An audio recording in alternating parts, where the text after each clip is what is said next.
எப்பொருள் யார் யார் வாய் கேட்பினும் அப்பொருள் மெய்ப்பொருள் காண்பது அறிவு அப்படின்ட்டு திருவள்ளுவர் திருக்குறளை எழுதியிருக்காருங்க. இந்த திருக்குறளின் உண்மையான விளக்கம் என்னன்னு கேட்டிங்கன்னா, நாம் ஒருத்தரோட பழகிட்டு இருக்கோம். நாம் அது ஒரு தோழியாக இருக்கலாம், இல்லை கணவன் மனைவி உறவாக இருக்கலாம், இல்லை ரிலேட்டிவ்ஸாக இருக்கலாம், ஃப்ரெண்ட்ஸாக இருக்கலாம், அக்கம் பக்கத்தில் இருக்கிறவங்களா இருக்கலாம், எந்த உறவாக வேணால் இருக்கலாம். நாம் அவங்களோட அன்பாக பழகிட்டு இருக்கோம் அப்படின்னா, மூணாவது அதாவது தேர்ட் பர்சனாக இருக்கிறவங்களுக்கு அது பொறாமை அதிகரிக்கும். இவங்க அன்பாக இருக்கிறாங்களே, அந்யோன்யமாக இருக்கிறாங்களே, இவங்களை எப்படியாவது நம்ம பிரிக்கணும் அப்படின்னு நினச்சி ஒரு பிளான் பண்ணி நம்ம நேசிக்கிறவங்களை பற்றி நம்மக்கிட்டே இல்லாதும் பொல்லாதுன்னு சொல்லுவாங்க.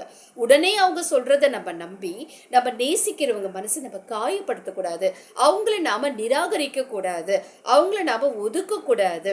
அதாவது நம்ம கிட்ட இல்லாதும் பொல்லாதும் சொல்கிறாங்க இல்லையா, அவங்க எதுக்காக சொல்கிறாங்க, எந்த நோக்கத்துக்காக சொல்கிறாங்க அப்படின்றத நம்ம ஆராய்ஞ்சு நம்ம பார்க்கணும்.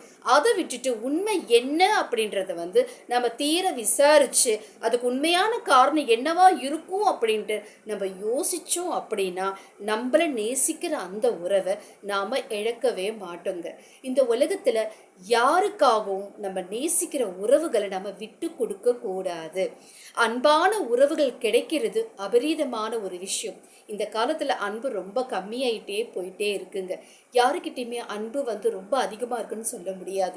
பணத்துக்காக ஓடுற ஓட்டமாக இருக்கே தவிர வாழ்க்கை அப்படின்றது அன்புக்காக ஓடுற ஓட்டமாக இப்போ இருக்கிறது இல்லை. அதனால நம்மளை நேசிக்கிறவங்கள யாருக்காகவும் எந்த சூழ்நிலையிலையும், ஒருவேளை அவங்க மேலே தப்பே இருந்தால் கூட நம்மளுடைய உண்மையான அன்பு அவங்க மனசை மாற்றக்கூடிய சக்தி படைச்சதுங்க.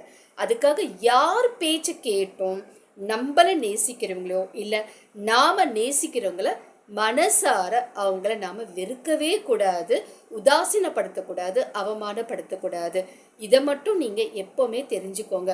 உங்க வாழ்க்கையில உங்க ஃப்ரெண்டு யார் பேச்சோ கேட்டோ உங்களை நிராகரிச்சிருந்தாங்க அப்படின்னா கமெண்ட் பாக்ஸ்ல கமெண்ட் பண்ணுங்க.